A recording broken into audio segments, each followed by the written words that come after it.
Do you want to know what really sucks? Coronavirus. Apparently, got tired of Ebola and malaria taking all of the virus and disease shine. So this year, this already wild and crazy year of 2020, that's another video all in itself, Corona decided to earn its crown. That's a play on words, because for those of you who don't speak Espanol, I don't either, but I know a few words. Corona means crown. Maybe that's why it's the king of Mexican beers. Wait, and that's a different Corona. I digress. Anyway, back to this microscopic evil bastard. Coronavirus! Or COVID-19, which is short for Coronavirus Disease 19, made its grand debut in December 2019. That's where the 19 in COVID-19 comes from. Way over in Wuhan, China. No one was really alarmed at first.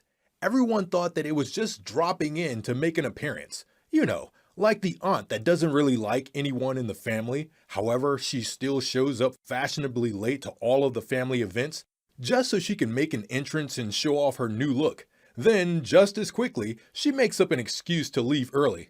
I wish I could stay longer, y'all, but I have to fly out early in the morning. I'm going to Cancun. Or some other exotic place that she knows everyone else will be jealous to hear about. That's what everyone thought COVID was going to do. In and out before anyone could talk it into staying. Unfortunately, COVID wasn't the bougie aunt. Instead, it was the drunk uncle who couldn't wait for the next get-together because he has been lonely and depressed. He just got divorced and lost everything to his gold-digging ex-wife. He pleads for you to let him sleep on your couch for a few nights, just until I get back on my feet. That was months ago. Now, he's basically moved in, and you're going crazy trying to figure out how to get him the hell out of your house. It's been almost a year since the first case of corona. Only a handful of countries on the planet have been spared a visit from their crazy homeless drunk uncle. Most are countries I've never even heard of, like Micronesia, Tuvalu, or Vanuatu. However, there is one that I have heard of, which surprised me to see it. North Korea. I guess Kim Jong-un, aka Lil Kim, warned his citizens that if any of you dare catch coronavirus, you'll be put to death. I guess he didn't want the virus stealing his thunder. Although there are many outside of North Korea who believe the 0 reported cases is false. But why would Kim lie about such a thing? After all, he is born of gods who have no need for such things as toilets.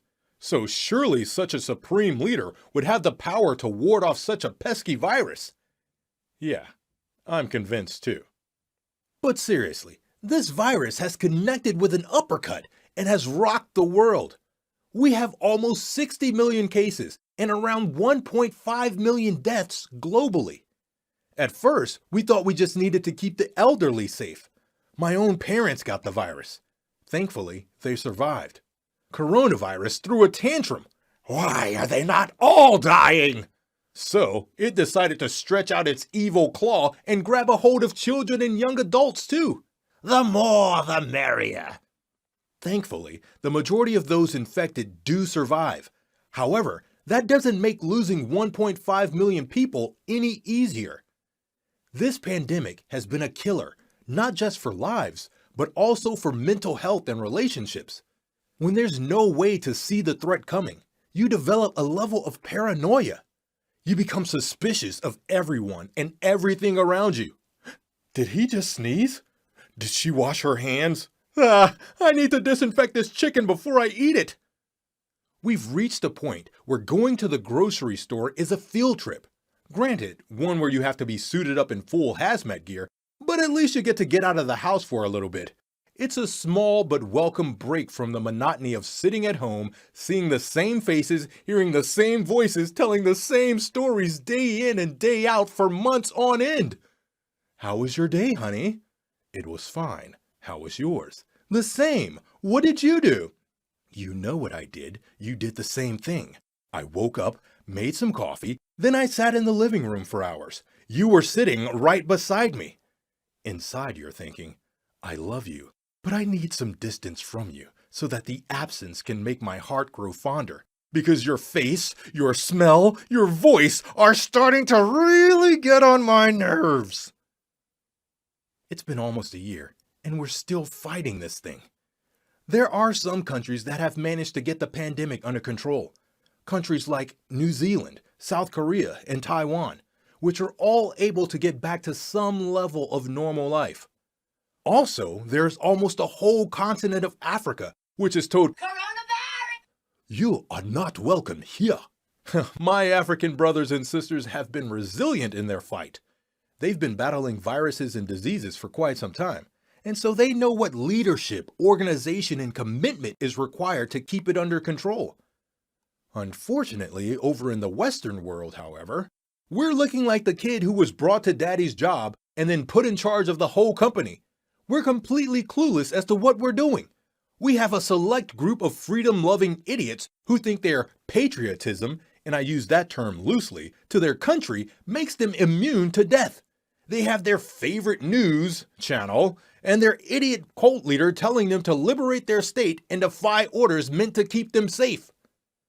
I know staying at home day after day sucks.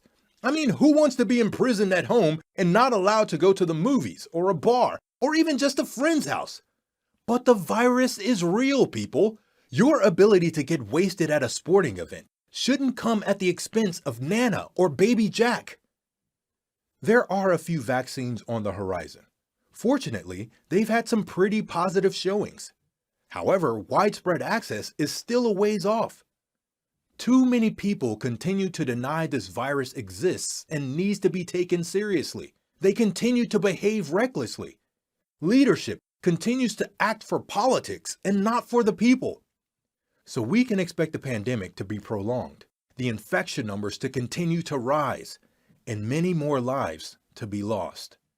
And that really sucks.